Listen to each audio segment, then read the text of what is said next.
الحمد لله نحمده ونستعينه ونستغفره ونؤمن به ونتوكل عليه ونعوذ بالله من شرور أنفسنا ومن سيئات أعمالنا من يهده الله فلا مضل له ومن يضلله فلا هادي له ونشهد أن لا إله إلا الله وحده لا شريك له وأشهد أن محمدا عبده ورسوله أما بعد فإن خير الحديث كتاب الله وخير الهدي هدي محمد صلى الله عليه وسلم وشر الأمور محدثاتها وكل محدثة بدعة وكل بدعة ضلالة وكل ضلالة في النار.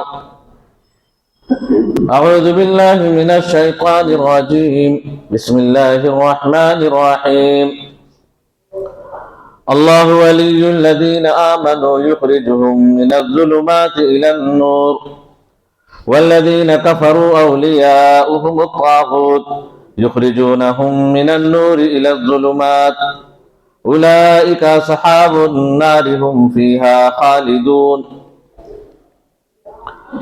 برادران اسلام، حاضرین جمعہ،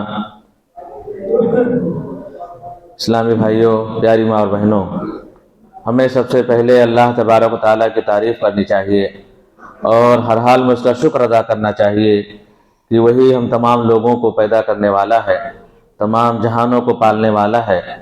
ہماری موت و زندگی، ہماری امیری اور غریبی، ہماری بیماری اور شفایابی، ہماری حکومت و غلامی، سب کچھ اسی کے ہاتھوں میں ہے. ہماری عبادت کی تمام تر قسموں کا مستحق وہی ہے. وہ ازل سے ہے، ابد تک قائم رہے گا. وہ خالق ہے، باقی سب مخلوق ہیں. اس کی ذات و صفات میں نہ کوئی شریک ہے، نہ کوئی ساجی ہے. بعد بے شمار درود و سلام نازل ہو تمام انبیاء کرام پر، خاص طور پر نبی آخر الزماں حضرت محمد مصطفیٰ صلی اللہ علیہ وسلم پر، جو شافع محشر ہیں، ساقی کوثر ہیں، خاتم النبیین ہیں، رحمت للعالمین ہیں، امام الانبیاء ہیں، امام اعظم ہیں، حکیم الامت ہیں، جن کی بات ساری باتوں سے اوپر ہوتی ہے، جن کی محبت ساری محبتوں سے افضل ہے. ہمارے لیے، آپ کے لیے، تمام دنیا والوں کے لیے ان کی دنیاوی زندگی اور آخرت کی زندگی کی کامیابی آپ کی اتباع اور اطاعت ہی پر ہے. اسلامی بھائیوں، ایک کلمہ گو مسلمان کے لیے سب سے قیمتی اثاثہ اگر کوئی چیز ہے تو اس کا ایمان ہے. ایمان سے بڑی کوئی دولت اس کے پاس نہیں. سب کچھ کھو جائے، سب کچھ گنوا دیا، ایمان بچا لیا تو کچھ نہ گنوایا. سب کچھ بچا لیا، ایمان اگر گنوا دیا تو سب کچھ گنوا دیا، کچھ نہ بچا پایا. ایمان بہت بڑی دولت ہے. ایمان کہتے ہیں کہ ہمارے جسم کے ساتھ ساتھ ہمارا اندرونی حصہ یعنی دل بھی اللہ تبارک و تعالیٰ کے مرضی کے تابع ہو جائے. ایمان کا تعلق اندر سے ہے. دل جسم کا بادشاہ ہوتا ہے. دل جس چیز پر مطمئن ہو جائے پھر پورے جسم کو اسی حساب سے دل چلاتا ہے. دل کے بارے میں کہا گیا نا، الا وان فی الجسد مضغۃ اذا صلحت صلح الجسد کلہ واذا فسدت فسد الجسد کلہ الا وهی القلب. جسم کے اندر ایک چھوٹا سا ٹکڑا ہے، لوتھڑا ہے. اگر وہ صحیح ہے تو پورا جسم صحیح ہے. وہ بگڑ گیا، اس میں بگاڑ آ گئی تو پورا جسم بگاڑو. جسم کا بادشاہ دل ہے، وہی اپنی حرکتوں پہ پورے جسم کو نچاتا ہے. تو ایمان کا تعلق دل سے ہے. اگر دل مطمئن ہو گیا، اسلام کا تعلق ظاہری چیزوں سے ہے.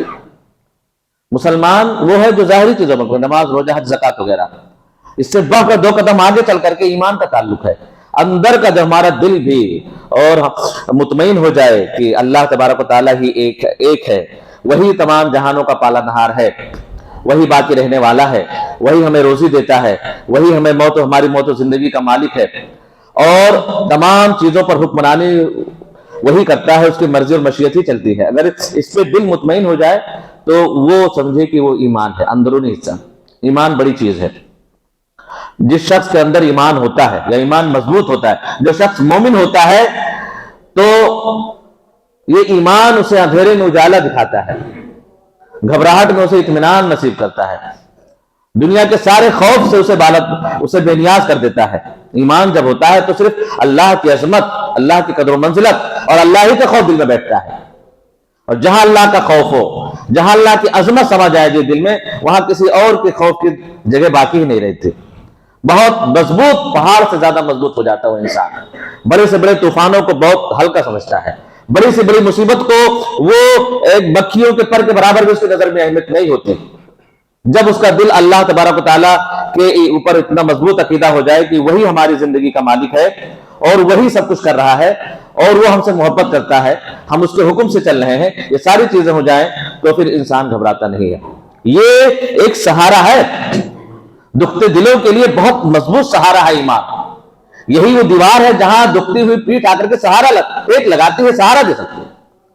اور اب جو آدمی گھبراہٹ اور اتھل پتھل کا شکار ہو، سمجھیے کہ ابھی ایمان اس کا مکمل نہیں ہے۔ چھوٹی چھوٹی مصیبتوں سے اب کیا ہوگا ہائے توبہ مچانے لگے، اور الٹے سیدھے اندیشے اس کے دل و دماغ میں چھانے لگے، چھوٹی چھوٹی مصیبتوں سے، پریشانی سے، ملکی حالات یا عالمی حالات کو دیکھ کر کے اگر وہ گھبراہٹ اور بے چینی کا شکار ہو جائے۔ فطری غم ہوتا ہے، اپنے کسی بھائی کو مصیبت میں دیکھ کر کے غم ہوتا ہے، فطری غم، وہ تو الگ چیز ہے، لیکن آدمی دور تک غلط اندیشے لگاتے چلے جائے، کیا ہوگا، یہ ہوگا، اب خیر نہیں، اب یہ نہیں، وہ نہیں ہے، تو سمجھیے کہ اللہ پہ اس کا ایمان مضبوط نہیں ہے، اللہ سے اچھی امید نہیں رکھتا ہے، وہ بدگمانی کا شکار ہے خود سے، حالات سے، زمانے سے، اللہ کی ذات سے۔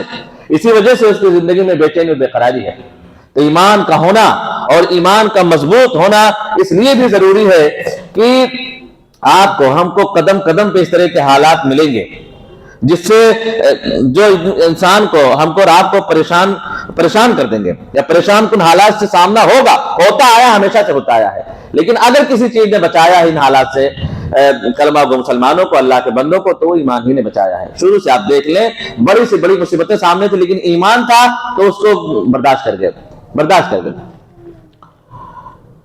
ظالم اپنے مقصد میں کامیاب ہونے کے لیے ہر حربے اپنائے گا، ہر زمانے میں اپنائے گا، لیکن اللہ تبارک و تعالیٰ ایسے بندوں کو ہمیشہ کھڑا کرتا رہے گا جو ایمان والے ہوں گے اور اس کے ظلم کا مقابلہ کریں گے، اور آخر میں انہی کی جیت ہوگی۔ فرعون نے کتنا قتل عام مچایا تھا، مطلب ویسا قتل عام تو ہماری رات کی زندگی میں کبھی نہیں دیکھنے کو ملا۔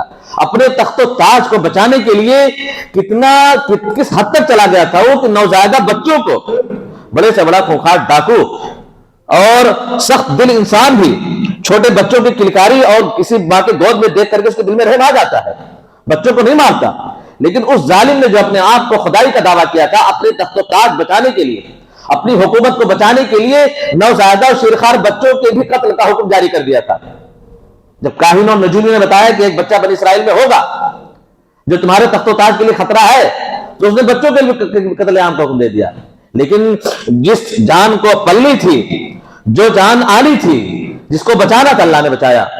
حضرت موسیٰ آئے، اسی کے محل میں پرورش پائے، اور پھر اسی کے ذریعے سے ان کا انجام پہنچا، اس کا انجام بد تک پہنچا ہو۔ تو جو جان بچانی ہے، جو چیز آنی ہے، اور جس کو سلامت رکھنا ہے، اللہ تبارک و تعالیٰ اسے سلامت رکھے گا، کوئی نہیں کچھ کر سکتا۔ فرعون نے سارے حربے اپنا لیے، لیکن پرورش بھی تو اسی کے محل میں ہوئی۔ ماں نے دودھ پلایا تو اجرت لے کر کے پلایا، اسی سے اجرت لے کر کے، کتنی بڑی بات ہے۔ تو ہر زمانے میں رہا ہے۔ خندق والوں نے، یہی یمن کا واقعہ، اللہ کے رسول صلی اللہ علیہ وسلم کے زمانے سے کچھ پہلے ایک یہودی بدبخت نیا یہودیت اپنایا تھا، اس نے اس زبردستی یہودیت، سارے عیسائیوں کو یہودی بنانے کے چکر میں فرمان جاری کر دیا نجران کے عیسائیوں پر کہ سارے کے سارے لوگوں کو یہودی مذہب قبول کرنا ہے۔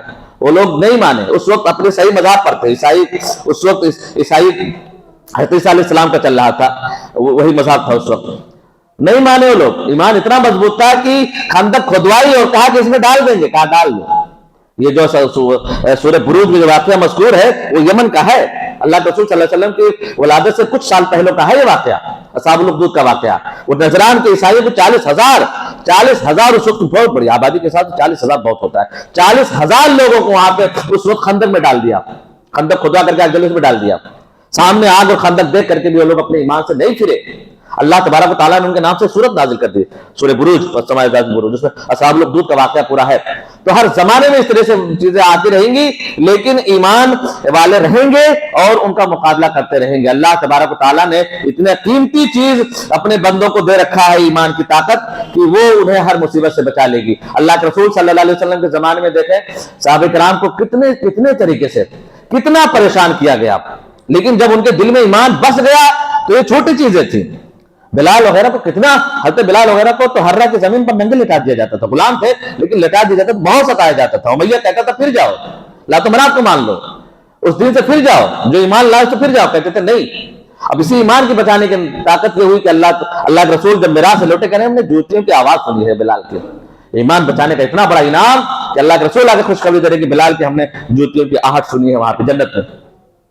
عورتیں بھی، صرف مرد نہیں، عورتیں بھی دیکھیں، مردوں میں بھی تو ایک سے ایک بڑھ کر جانثار ہوئے ہر زمانے میں۔ اللہ کے رسول صلی اللہ علیہ وسلم کے صحابہ بھی ایمان کی طاقت جب ان کے اندر آئی، ایمان کی جب دولت پائی، تو یہ ساری مصیبتیں اللہ وحد کر کے چھوڑ، اللہ وحد کہہ کے اس کو کنارے لگا دیا۔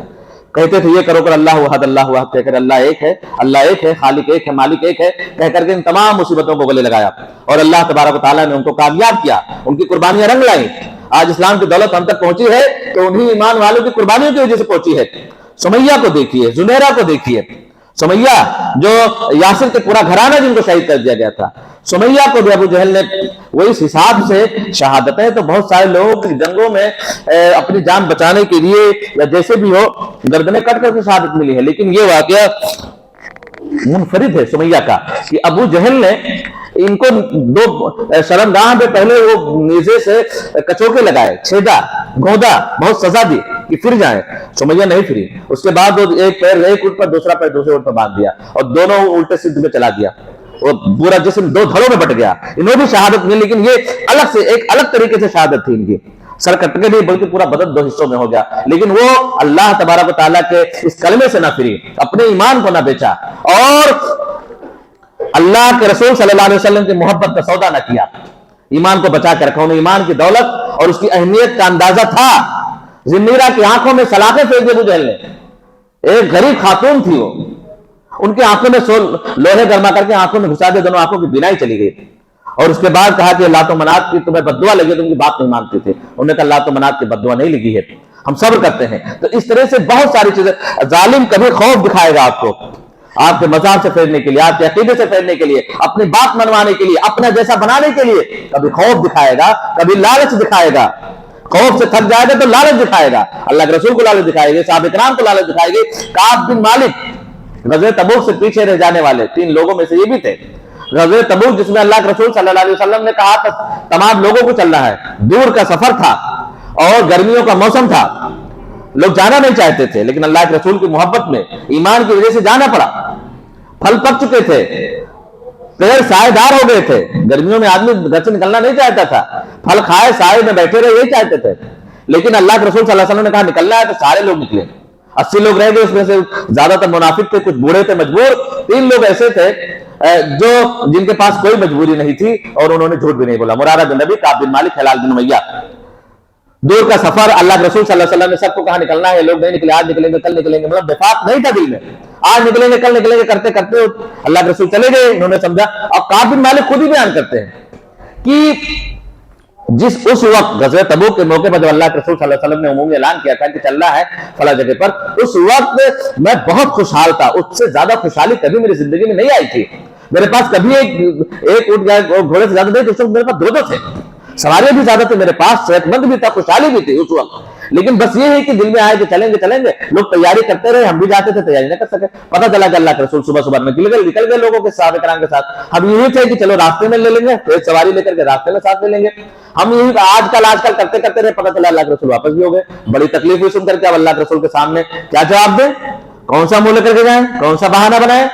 لوگوں سے، گھر والوں سے مشورہ کیا، ہم لوگوں سے مشورہ کیا، لوگ مختلف مشورے دیے۔ میرے دل میں بات آئی کہ اگر میں جھوٹ بولا تو اللہ تعالیٰ اپنے نبی کو سچ بتا دے گا، سچ کیا ہے، تو کچھ دن کے لیے تو جھوٹ بولوں گا تو اللہ کے رسول خوش ہو جائیں گے، لیکن اللہ تعالیٰ بتا دے گا کہ حقیقت کیا ہے، پھر ہمیشہ کے لیے ناراضگی ہو جائے گی۔ اور اگر سچ بولا تو عارضی طور پہ اللہ کے رسول ناراض ہو جائیں گے، لیکن اللہ تبارک و تعالیٰ جب حقیقت بتا دے گا ہم لوگوں کی حقیقت کیا ہے، تو پھر یہ ہے کہ وہ ناراضگی دور ہو جائے گی۔ سچ بولے جا کر کے اللہ کے رسول نے بلایا کہ آپ کیا بات ہے، تو کیوں پیچھے رہ گئے کعب بن مالک؟ تو انہوں نے کہا کہ اللہ کے رسول کوئی مجبوری نہیں تھی۔ اس کے بعد کہا چلے جاؤ میرے سامنے سے، چلے جاؤ یہاں سے ہٹ جاؤ، اور جب تک میں نہ بلاؤں جب تک آنا نہیں۔ اور صحابہ کرام سے بھی کہہ دیا کہ ان سے بات مت کرنا۔ 2 لوگ اور تھے، انہوں نے دیکھا کہ پوچھا کہ اور کوئی ہے جس اس طرح سچ بولا ہے؟ کہ لوگ بہانے بناتے گئے، اللہ کے رسول تم کیوں نہیں لوگ بہانے بناتے، عذر بناتے رہے، اللہ کے رسول ان کے ظاہری عذر کو قبول کر کے چھوڑتے گئے۔